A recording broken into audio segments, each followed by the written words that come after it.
नाम है आपका? गुप्ता जी, यार हिंदू हो ना, कट्टर हिंदू हो ना, तो आइए लगाएगा यार, कम से कम लोगों को पता तो चले। आपको भी देंगे, आप मैं आ रहा हूँ रेडी में आपके लगाने। ये हिंदू हो ना, सनातन धर्मी, इसको लगाओ। देखो सुनो, आजकल कुछ जो दूसरी कौम के लोग हैं ना, पनीर में थूक मिला देते हैं, दूध में दूध मिला देते हैं। साइंटिफिक टेम्परामेंट की जब संविधान में बात कही गई है तो सबसे पहले तो सुप्रीम कोर्ट को साइंटिफिक टेम्परामेंट यानी वैज्ञानिक सोच को परिभाषित करना चाहिए, फिर अंधश्रद्धा, अंधविश्वास और पाखंड को परिभाषित करना चाहिए। जब तो लोग ये तय कर पाएंगे कि क्या पाखंड है, क्या अंधश्रद्धा है, क्या साइंटिफिक टेम्परामेंट है। अब देश के लोगों को पता ही नहीं साइंटिफिक टेम्परामेंट क्या होता है। अब साइंटिफिक टेम्परामेंट के तौर पर जो है लोग क्या ढूंढ रहे हैं कि भाई देखो नासा ने भी समुद्र के नीचे जो है वो पुल ढूंढ लिया है जो श्री राम ने बनाया था। अब बताइए ये साइंटिफिक टेम्परामेंट है।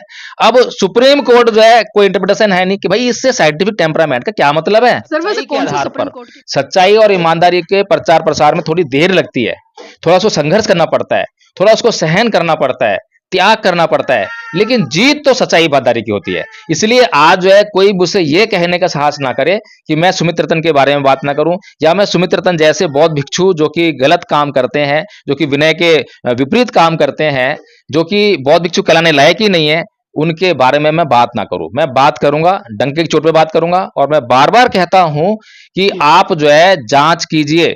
अगर एडवोकेट जय भीम प्रकाश गलत हो तो उसके खिलाफ कार्रवाई कीजिए, और सुमित रतन गलत हो तो उसके खिलाफ कार्रवाई कीजिए। आप बख्शिए मत। ये समाज का मामला है, ये समाज के आंदोलन का मामला है। समाज का पैसा लगता है इनमें, समाज का समय लगता है, समाज की भावनाएं लगती हैं। इतना आसान काम नहीं है। धम्पत संघ ने काम करना शुरू कर दिया है, और धम्पत संघ ने प्रत्येक बौद्ध को यह निश्चित करने के लिए कि कम से कम उसको आधारभूत बौद्ध धर्म की नॉलेज होनी चाहिए, उसने कोर्स तैयार कर लिया है। और कोर्स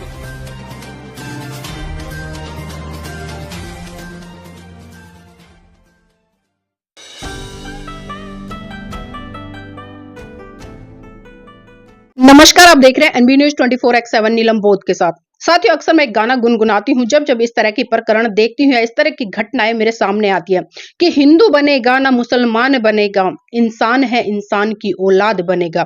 लेकिन आज वर्तमान समय में हम देख रहे हैं कि धर्म के रक्षक जिनके गलों में भगवाधार पटका है, या जो कहें कि अपने आप को बजरंगबली का रक्षक कहते हैं या उनके प्रचारक प्रसारक कहते हैं। साथियों, अभी पिछले दिनों आपने देखा होगा कि जिस तरह से कावड़ का दौर चला और उत्तर प्रदेश में योगी आदित्यनाथ के साथ साथ में जो पुलिस अधिकारी थे उन्होंने घोषणा जारी कर दी थी कि तमाम होटल, ढाबे, फलों की रेडी, सब्जी की रेडी, सब पर नेम प्लेट लग जानी चाहिए और पूरे नाम के साथ लगे, ताकि जो कावड़ लेने जा रहे हैं लोग उनको किसी भी तरह से गलत व्यक्तियों का खाना ना मिले और उस कावड़ यात्रा की पवित्रता को बनाए रखने के लिए वो शुद्ध भोजन ग्रहण कर सके।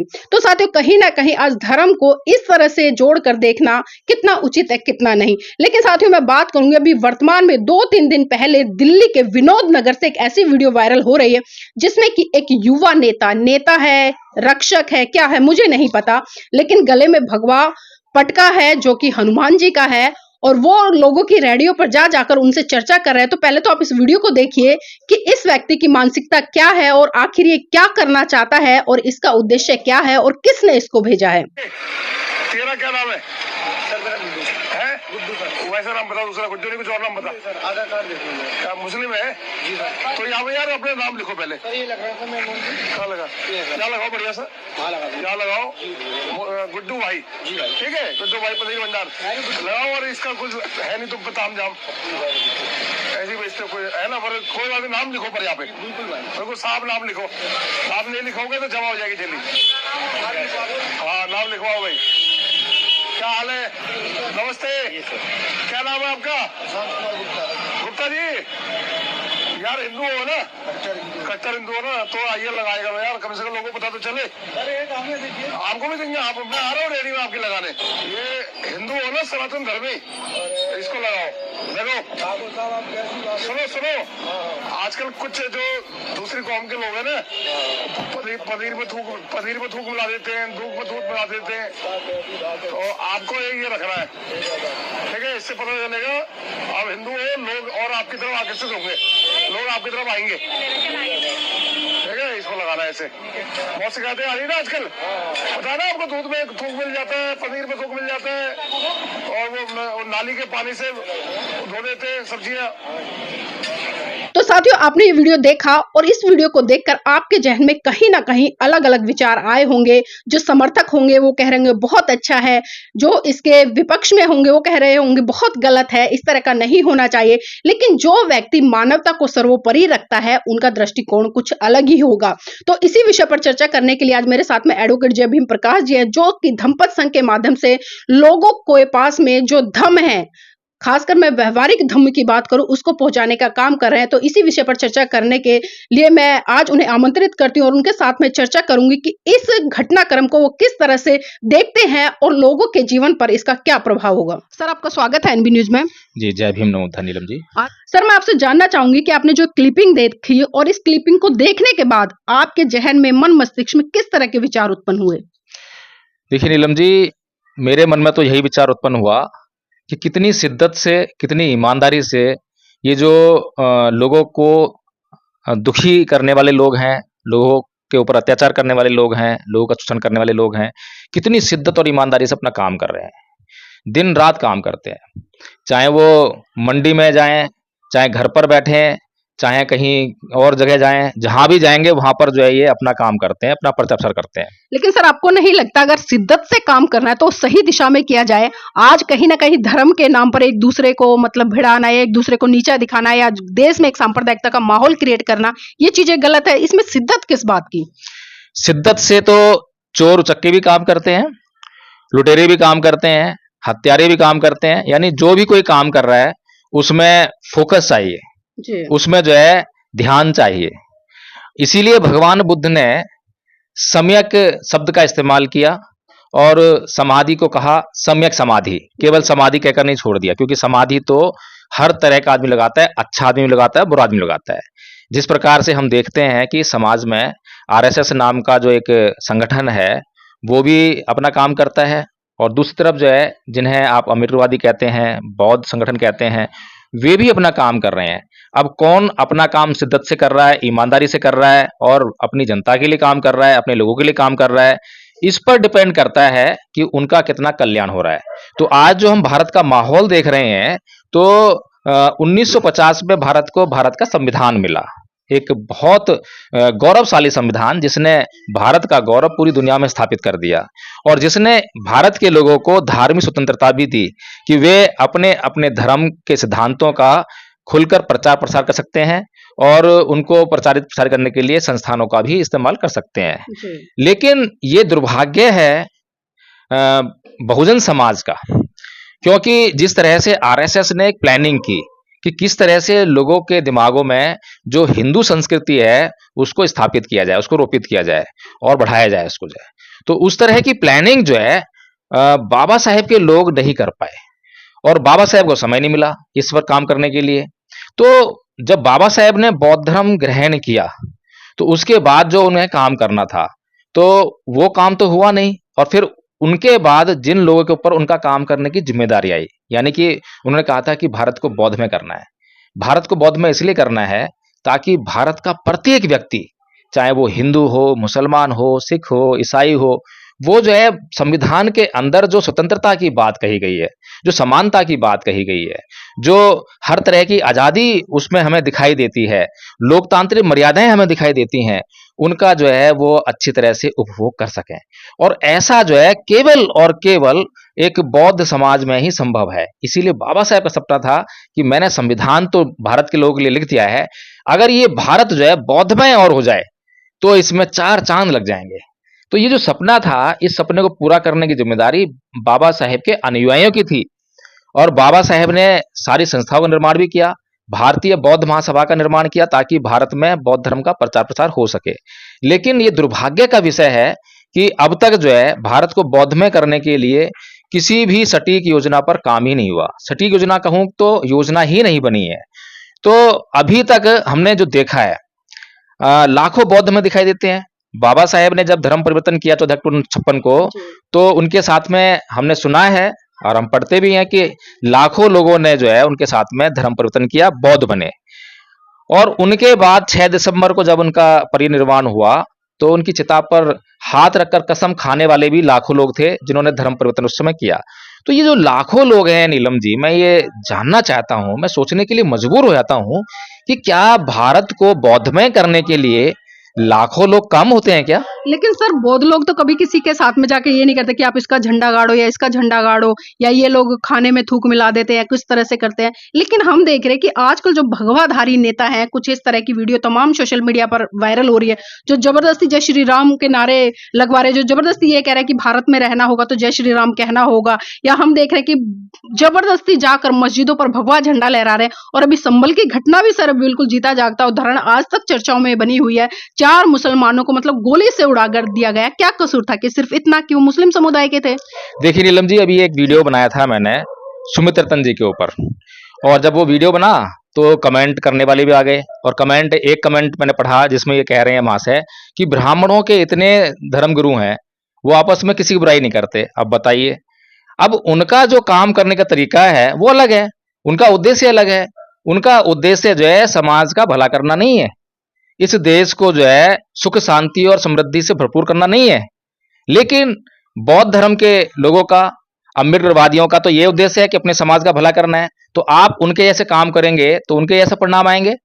तो इसीलिए जो आप कह रही हैं कि हिंदू लोग जो हैं जोर जबरदस्ती करते हैं, अब उनके धर्म में शांति से अपने धर्म को बढ़ाने के लिए कोई गुण मौजूद नहीं है, इसीलिए उनको जो है ये सब हथकंडे अपनाने पड़ रहे हैं, जबरदस्ती जाके झंडा लगाते हैं। जैसे झंडा ही उनका धर्म है, जैसे कि आरती करना ही उनका धर्म है, गंगा नहाना ही धर्म है, उनका धर्म ही यही है।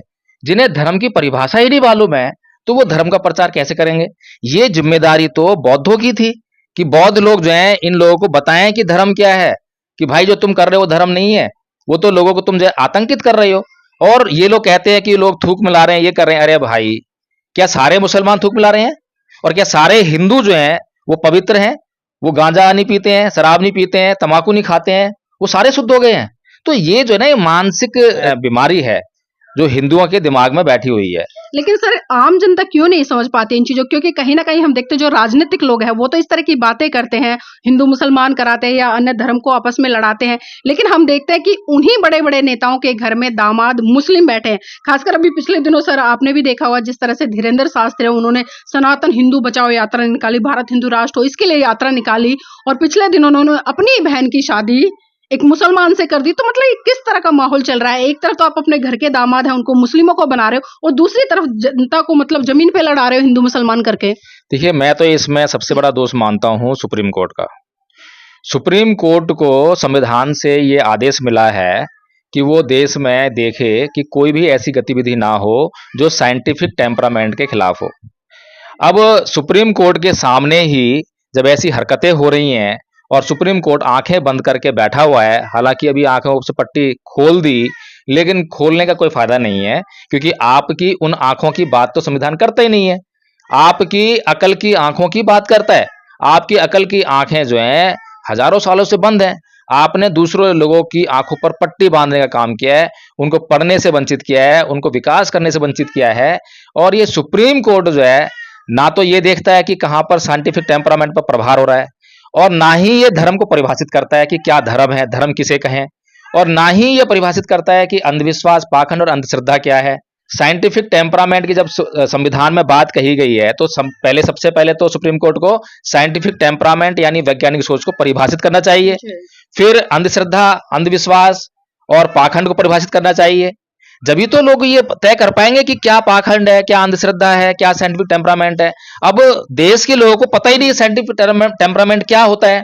अब साइंटिफिक टेम्परामेंट के तौर पर जो है लोग क्या ढूंढ रहे हैं कि भाई देखो, नासा ने भी समुद्र के नीचे जो है वो पुल ढूंढ लिया है जो श्री राम ने बनाया था। अब बताइए, ये साइंटिफिक टेम्परामेंट है।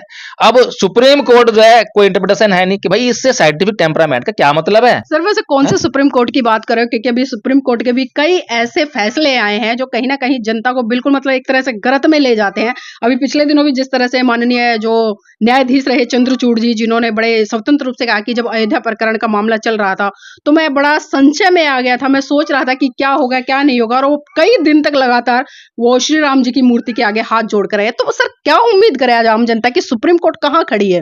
बिल्कुल ठीक कहा नीलम जी, इसीलिए मैंने कहा ना कि जो सबसे महत्वपूर्ण संस्थान है जिससे इस देश की सारी व्यवस्थाएं संचालित होती हैं, सबको हैंडल करता है, क्योंकि सुप्रीम कोर्ट जो है संविधान को इंटरप्रेट करके सरकार को बताता है कि आपको क्या करना है, क्या नहीं करना है, जी। और आप जो कर रहे हैं क्या वो संविधान के अनुरूप है या नहीं है।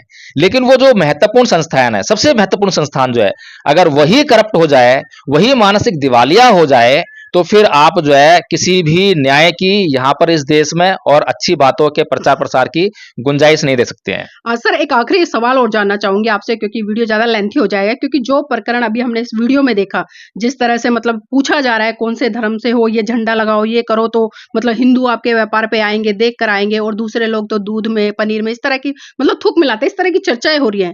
अगर यही प्रकरण, यही काम कोई मुस्लिम समुदाय का व्यक्ति करता, तो क्या लगता नहीं है कि उस पर रासुका लगते, अब तक वो जेल की सलाखों के पीछे होता? देखिए क्या होता क्या नहीं होता तो आप देख ही रहे हैं। और अभी आपने देखा होगा कि जो गोधरा कांड की जो पोल खोली जिस पुलिस ऑफिसर ने, बड़ा पुलिस ऑफिसर है, तो भट्ट साहब हैं शायद, जो है संजीव संजीव भट्ट, उनको 9 साल से जेल में डाला हुआ है। और इस देश में उस बेचारे के कोई आंदोलन नहीं हो रहा उसके लिए, जो है कि उसको बाहर आना चाहिए, उसने सच की आवाज उठाई है। केजरीवाल जी भी नहीं आवाज उठा रहे, केजरीवाल जी की पार्टी भी कोई आंदोलन नहीं कर रही है। अब केजरीवाल जी अगर ईमानदार हैं तो क्यों नहीं उसके लिए आंदोलन करा, सोचने वाली बात है। तो इन बातों की तो आप उम्मीद ही छोड़ दीजिए। बल्कि मैं ये कहना चाहता हूं भारत के अम्बेडकरवादियों से और बौद्धों से कि भाई आपको क्या करना है उस पर फोकस कीजिए। मैंने बात कही थी कि 1956 में बाबा साहेब ने बौद्ध धर्म अपनाया, और उसके बाद जो उनके अनुयायी थे उनके ऊपर जिम्मेदारी थी कि भारत को बौद्धमय करें। लेकिन अगर आज हम किसी बौद्ध से ये पूछे कि भाई बताओ बौद्ध धर्म क्या है, जी। तो किसी को नहीं मालूम है बौद्ध धर्म क्या है। बौद्ध धर्म के नाम पर उन्हें केवल इतना मालूम है कि अंधविश्वास को मत मानो, पूजा पाठ मत करो, ईश्वर की पूजा मत करो, देवी देवताओं को मत पूजा करो। यही उनको जो है बौद्ध धर्म के बारे में मालूम है। तो बौद्ध धर्म की जब उन्हें जानकारी ही नहीं है तो बौद्ध धर्म का प्रचार प्रसार कैसे करेंगे? यानी कि वो बाबा साहेब के साथ में सरासर धोखा कर रहे हैं। तो सबसे पहले तो अम्बेडकरवादियों को ये समझ लेना चाहिए कि उनको जो है धोखा देना बंद करना है। दूसरा ये है कि आपको जो है सच्चाई के आधार पर, सच्चाई और ईमानदारी के प्रचार प्रसार में थोड़ी देर लगती है, थोड़ा उसको संघर्ष करना पड़ता है, थोड़ा उसको सहन करना पड़ता है, त्याग करना पड़ता है, लेकिन जीत तो सच्चाई ईमानदारी की होती है। इसलिए आज जो है कोई मुझसे ये कहने का साहस ना करे कि मैं सुमित रतन के बारे में बात ना करूं, या मैं सुमित रतन जैसे बौद्ध भिक्षु जो कि गलत काम करते हैं, जो कि विनय के विपरीत काम करते हैं, जो कि बौद्ध भिक्षु कहलाने लायक ही नहीं है, उनके बारे में मैं बात ना करूं। मैं बात करूंगा, डंके की चोट पे बात करूंगा। और मैं बार बार कहता हूं कि आप जो है जांच कीजिए। अगर एडवोकेट जय भीम प्रकाश गलत हो तो उसके खिलाफ कार्रवाई कीजिए, और सुमित रतन अगर गलत हो तो उसके खिलाफ कार्रवाई कीजिए। आप बख्शिए मत। ये समाज का मामला है, ये समाज के आंदोलन का मामला है। समाज का पैसा लगता है इनमें, समाज का समय लगता है, समाज की भावनाएं लगती हैं। इतना आसान काम नहीं है। धम्मपद संघ ने काम करना शुरू कर दिया है, और धम्मपद संघ ने प्रत्येक बौद्ध को यह निश्चित करने के लिए कि कम से कम उसको आधारभूत बौद्ध धर्म की नॉलेज होनी चाहिए, उसने कोर्स तैयार कर लिया है। और कोर्स को 3 भागों में बांटा है, प्रथम वर्ष, द्वितीय वर्ष और तृतीय वर्ष। प्रथम वर्ष का कोर्स जो है बहुत छोटा कोर्स बनाया है, लेकिन उस कोर्स को करने के बाद आपके घर में, परिवार में, पड़ोस में, आपके मोहल्ले में, आपके ऑफिस में, आपके स्कूल में, कॉलेज में, हर जगह जो है जहां भी आप जाएंगे वहां पर आप जो है बौद्ध धर्म चर्चा करने लग जाएंगे। इतना उससे निश्चित हो जाएगा। तो इसलिए मेरी गुजारिश है कि आपको क्या करना है उस पर फोकस कीजिए। अभी जो ये जो लोग कर रहे हैं काम जो है, ये अपने आप खत्म हो जाएगा जब आप वास्तविक धर्म को लेकर इनके पास जाएंगे। और अगर ये ना सुधरे तो कोई बात नहीं, इनके बच्चे सुधरेंगे। मैं बार बार कहता हूं कि ठाकुर जी ने आपके ऊपर जातिवादी अत्याचार किया तो आपने उनके खिलाफ एफआईआर लिखवा दी, वो जेल चले गए। जेल से बाहर आकर जो है आपके प्रति कोई प्रेम नहीं बरसाएंगे, बल्कि आपके खिलाफ जो है और योजनाएं बनाएंगे। तो बाबा साहेब ने इन्हीं योजनाओं को बंद करने के लिए आपको बौद्ध धर्म की शरण दी थी। और आप जो है जब ठाकुर साहब से शालीनता से बात करेंगे, तमीज में रह के बात करेंगे, ठाकुर साहब आपको गाली दे रहे हैं तो आप उनको प्यार से बताएं कि ठाकुर साहब हो सकता है कि आपके धर्म में गाली देना ही सिखाते हो। इतनी सी बात जब आप बड़ी सहनशीलता से, बड़े प्यार से, विनम्रता से उनसे बात करेंगे तो उनकी भी आंखें खुल जाएंगी। मैं ऐसा मानता हूं। और आंखें ना भी खुलें तो अपने आप को तो सही साबित करो कि आप तो कभी गाली देते नहीं हो। तो ठाकुर साहब को यह बताना चाहिए कि अम्बेडकरवादी गाली नहीं देते हैं, बौद्ध लोग जो है शांत रहते हैं, अहिंसावादी होते हैं।